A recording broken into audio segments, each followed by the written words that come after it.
तो अंदर मैं जब गई और सिटी स्कैन करवाने, क्योंकि मेरी जेठानी को भी टेंशन बहुत हो रही थी कि पता नहीं क्या होगा इसके साथ, क्या नहीं होगा, क्योंकि सिटी स्कैन कराना भी कोई आसान काम नहीं होता। ये जिनकी हो रखी है शायद उनको एक्सपीरियंस होगा इस चीज़ का। मेरा भी फर्स्ट टाइम था। मैं अंदर गई हूँ, जब मेरे हर चीज़ लगा रहे थे वो पाइप्स वगैरह, तो उन्होंने ना, डॉक्टर मुझे बोलते कहते आपके हाथ में क्या है। मैंने बोला कि ये ना मेरे साईं बाबा की उदी है। तो वो बोलते कि ये उदी क्यों आप अंदर लेके आए। मैंने बोला कि मेरे बाबा है, मेरे को लगता है मेरे बाबा मेरे साथ हैं। तो कहते आप टेंशन क्यों ले रहे हैं, भगवान तो हर एक जगह होते हैं। मैं कहा हाँ वो तो मैं मानती हूँ कि भगवान सारी जगह है, लेकिन उदी से मेरा विश्वास है, प्लीज़ दीदी मैं ये अपने पास ही रख लूँ। कहते चलो कोई बात नहीं, आपका विश्वास है कोई बात नहीं। मेरा सिटी स्कैन भी हो गया, अच्छे से हो गया। अगले दिन रिपोर्ट भी मैं खुद लेने गई हूँ। जब रिपोर्ट लेके आई, मैंने रिपोर्ट नहीं पढ़ी अपनी, क्योंकि मैं डर रही थी कि पता नहीं उसमें रिपोर्ट में क्या होगा क्या नहीं होगा। फिर मैंने आके अपने घर में दिखाई अपनी जेठानी को कि भी दीदी देखो ये रिपोर्ट आई है। तो आप यकीन नहीं मानोगे, 2 सिस्ट बता रखी थी, कैंसर बता रखा था। 1 सिस्ट आई कैंसर का, तो उसमें कुछ नामो निशान पूरी बॉडी में ही नहीं था। डॉक्टर को जब मैं दिखाने, बड़े डॉक्टर को लेडी रीडिंग जब दिखाने गई हूँ, शिमला में बहुत बड़ा हॉस्पिटल है लेडीज़ का, तो वहाँ डॉक्टर को दिखाया तो वो रिपोर्ट जो अब की रिपोर्ट आई थी सिटी स्कैन की, तो वो देख के हैरान हो गए कि उसमें तो 1 सिस्ट आई है। लेकिन वो पिछली रिपोर्ट भी देख रहे थे, क्योंकि पिछली रिपोर्ट में मेरा 3rd स्टेज था। लेकिन उन्होंने बोला कि भी पिछली रिपोर्ट देख के कि आपका ऑपरेशन होगा, अभी थर्सडे को आपका ऑपरेशन। सैटरडे को मैं गई थी डॉक्टर के पास अगस्त में। तो कौन सन की बात है? ये अभी 2022 की बात 2022 6 महीने पहले की। हाँ जी हाँ जी हाँ जी। तो ये मैं सैटरडे को गई थी। तुमने शायद मुझे मैसेज भी इसके रिगार्डिंग किया था। मैंने किया था मैसेज। साईं पूजा चैनल से कितने वर्षों से जुड़े? मैं 4 साल हो गए मुझे। 4 साल। तब मैं डिप्रेशन में बहुत आई थी। पूजा दी ने मुझे डांटा भी बहुत था, दीदी शिरडी में ही थी, लेकिन मैंने दीदी का पीछा नहीं छोड़ा। डांट भी खाई मैंने पीछा नहीं छोड़ा लेकिन दीदी का। फिर उसके बाद डॉक्टर ने मुझे बोल दिया कि थर्सडे को आपका ऑपरेशन है। मैं डर गई ऑपरेशन के नाम से, क्योंकि ऑपरेशन का नाम ही बहुत बड़ा है। क्योंकि मैं तो घर में कुछ बोलती नहीं, ऐसा आई थी मैं और मेरी जिठानी की भी हाँ ऑपरेशन होगा। तो फिर भी हम डॉक्टर को कह रहे थे कि रहने देते हैं, कि अभी महीने बाद करवा लेते हैं, दिसंबर में करवा लेते हैं। डॉक्टर ने बोला कहता नहीं कि ऑपरेशन तो अभी करवाना पड़ेगा आपको, कि भी अगर कल को प्रॉब्लम कुछ हो जाती है तो मतलब हम जिम्मेवार नहीं होंगे। मैंने बोला मैं कि देखी जाएगी, कि भाई थर्सडे को करवा लेते हैं। आप ये भी देखो, थर्सडे को मेरा ऑपरेशन, बाबा का दिन, थर्सडे को मेरा ऑपरेशन, और जितना मुझे ऑपरेशन का डर था वो मेरा सर डर ही भाग गया कि भी मुझे कुछ नहीं हुआ। मुझे पता है मेरे साईं बाबा मेरे साथ है। ऑपरेशन से पहली रात भी मैं अकेली हॉस्पिटल में थी। ऑपरेशन से पहली नाइट भी मैं अकेली थी, लेकिन मुझे कोई डर नहीं था। लेकिन मेरा ऑपरेशन ठीक ठाक हो गया। अगर ऑपरेशन होता है? मेरा सिस्ट की प्रॉब्लम थी, हाँ। वो यूट्रस भी रिमूव किया, ओवरीज भी, और दोनों ट्यूबें भी मेरी निकाल दी। अच्छा। सब मतलब मेरा सब कुछ उन्होंने ऑपरेशन में निकाल दिया। मतलब आज मैं बिल्कुल ठीक हूँ। अगर कोई बोले कि तू साईं बाबा को, मैंने तो बोला भी बल्कि कि अगर मुझे कोई बोले तू तो साईं बाबा का बहुत करती थी, तेरे साईं बाबा ने तेरा ऑपरेशन करवा दिया, तेरा ये करवा दिया, वो करवा दिया। लेकिन मैंने बोला मैं कि ये क्यों बोलूँ, साईं बाबा ने मुझे नया जीवन दिया है। लेकिन साईं बाबा को पता था कि मैं ऑपरेशन हो जाएगा बेटा, तू आगे तक ठीक रहेगी। मैं कैसे बोल सकती हूँ कि मेरे साईं बाबा ने मेरा बाबा जो करते हैं बेहतर करते हैं। इसलिए मेरे को पता है मेरे साईं बाबा मेरे साथ खड़े हैं, वो मेरा साथ छोड़ ही नहीं सकते, क्योंकि मैंने साईं बाबा को कस के पकड़ रखा है। और आप यकीन भी नहीं मानोगे, आज जो मैं शिरडी में बैठी हूँ ना, कि भी उन्होंने कैसे मुझे हवा की तरह बुलाया। फर्स्ट टाइम शिरडी आई हूँ मैं, हवा की तरह बुलाया। क्योंकि मेरे बाबा को अरदास भी यही लगा रखी थी कि हम चारों हैं, कि बाबा मैं, मेरे पति, मेरे बच्चे, बाकी जिन्होंने आना है वो आप जानो। लेकिन मैं चाहती थी कि मैं अपने पति और अपने दोनों बच्चों के साथ आऊँ, और पूजा दीदी से मैं शिरडी में ही मिलूँ, क्योंकि लखनऊ मिलना बड़ा मुश्किल है मेरा। और मैं चाहती भी थी, और बाबा ने वो इच्छा भी मेरी पूरी कर दी। तो अब मैं और क्या बोलूँ, एक एक्सपीरियंस और है मेरे हस्बैंड का है, वो अभी 3 साल पहले का है। क्योंकि कोरोना टाइम था तो थोड़ा काम भी मेरे हस्बैंड का डंप होता जा रहा था, काफ़ी कम हो गया था। लेकिन मेरे हस्बैंड ना अपनी प्रॉब्लम ना मुझसे शेयर ही नहीं करते, कि मैं ऐसे कभी परेशान ना हो, हमें मतलब परेशान ही नहीं करते कि मैं ठीक हूँ, हाँ मेरा काम भी ठीक है। हमें कभी तंगी भी नहीं दी उन्होंने, कभी बोला कि मेरे पास पैसे नहीं है, मेरे पास ये कभी नहीं कुछ बोला।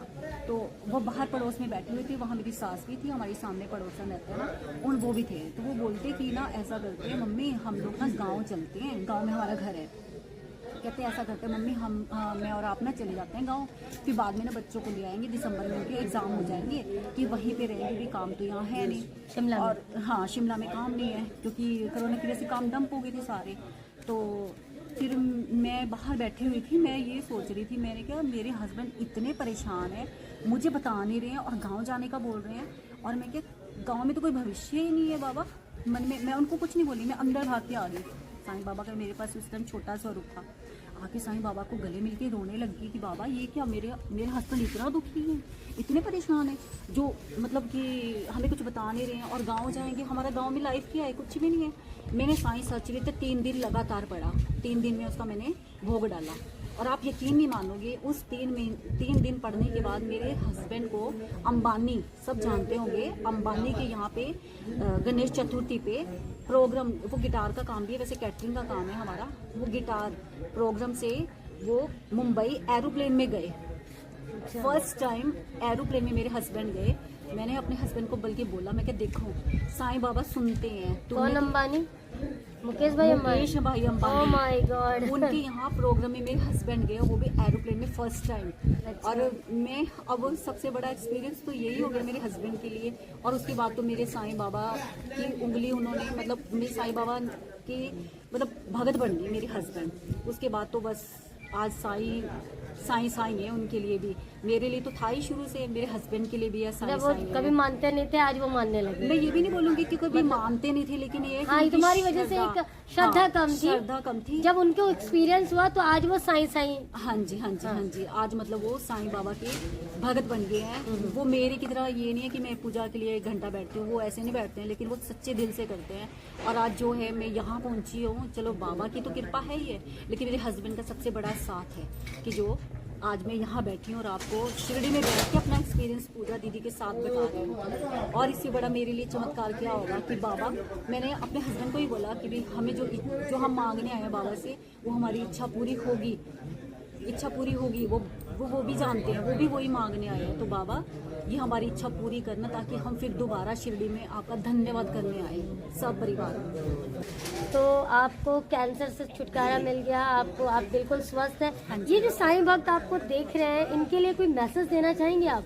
मैं यही कहूँगी कि साईं बाबा पे पूरा विश्वास रखो।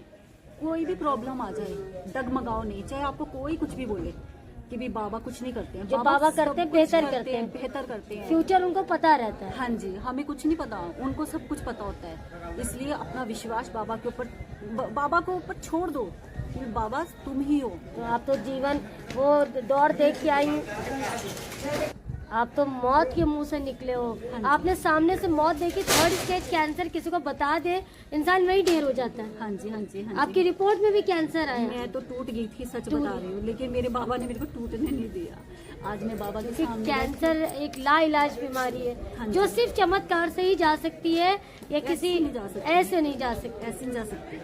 बस मेरे बाबा की उदी, मैं तो आज भी अगर मुझे कुछ घबराहट होती है या कुछ ऐसा होता है, हल्की सी मैं उदी को पानी में घोलती हूँ और बाबा के भरोसे पी लेती हूँ, और थोड़ी देर के बाद में मुझे वो घबराहट, टेंशन, वो सब दूर हो जाती है। इवन यहाँ तक कि मैं सबको बताती भी हूँ, सबको दे भी देती हूँ कि लो आप इसको लो, ये मेरे लिए तो संजीवनी है। तो देखिए साईं भक्तों, आपने देखा कैंसर जैसी बीमारी से इस डिवोटी ने, अनुपमा ने जो है उसको देखा है, उसके जीवन में बीमारी आई। और मैं तो फील भी कर रही हूँ, तो मेरे रोए कांप रहे हैं। बाबा वो है कि जो जर्रे को आफताब बनाने का दम रखते हैं। बाबा वो है जो कण-कण में है। बाबा वो है कि अपने बच्चों को जब मुसीबत आती है तो बाबा कब कैसे कर देते हैं पता भी नहीं चलता, फूलों की तरह रखते हैं। थोड़ी सी परेशानियां हमारे जीवन में आ जाती है तो हम बहक जाते हैं और हम कहते हैं बाबा सुन नहीं रहे। बाबा ने ऐसे सुनी, रिपोर्ट का सामना किया इसने, कैंसर रिपोर्ट। दिमाग खराब हो जाता है, दिमाग, सर दर्द होता है ना तो दिमाग खराब हो जाता है, बदन अगर दर्द होता है, बुखार भी आ जाता है तो दिमाग खराब हो जाता है कि बुखार है, हमसे कुछ नहीं हो रहा। इसने उसको सरवाइव किया और आज इसके जीवन में कैंसर नाम की चीज ही नहीं है। कभी जीवन में भी ऐसी बीमारी किसी को भी ना। मैं साईं भक्तों से कहूंगी, जहाँ पर आप रुक गए हो ना, जहाँ पर आपने विश्वास कम कर दिया, अपना विश्वास कायम रखो। जो मांगा है वो नहीं है दूर, मिलेगा। ये एक्सपीरियंस कैसा लगा हमें कमेंट सेक्शन में ज़रूर बताएं। जिनके वीडियोस पर भी अच्छे वीडियोस हैं और उनकी वीडियोस पे 21,000 से ज़्यादा व्यूज़ आएंगे। 9 इंचेस का साईं बाबा का स्वरूप साईं पूजा चैनल की तरफ से मिलेगा। 8009402307 9918073846 पर हमें बताएं। जिनके भी शॉर्ट्स वीडियो में अगर 21,000 से ज़्यादा व्यूज़ आते हैं, सिल्वर कोटेड साईं बाबा की आकृति का सिक्का आपको दिया जाएगा साईं पूजा चैनल टीम की तरफ से। बाबा है तो सब कुछ है, बाबा नहीं तो कुछ भी नहीं। सिर्फ साईं साईं साईं साईं साईं साईं साईं के नाम जाप में ही सब कुछ है। सर्वस्त्र है, सर्वस्त्र। इसको थाम लो, पकड़ लो, इसका हाथ छूटने मत देना। बाबा आप हाथ छोड़ दोगे पर बाबा हाथ नहीं छोड़ेगा। तो कैसा लगा ये एक्सपीरियंस हमें जरूर बताएं। ओम साईं राम, जय साईं राम।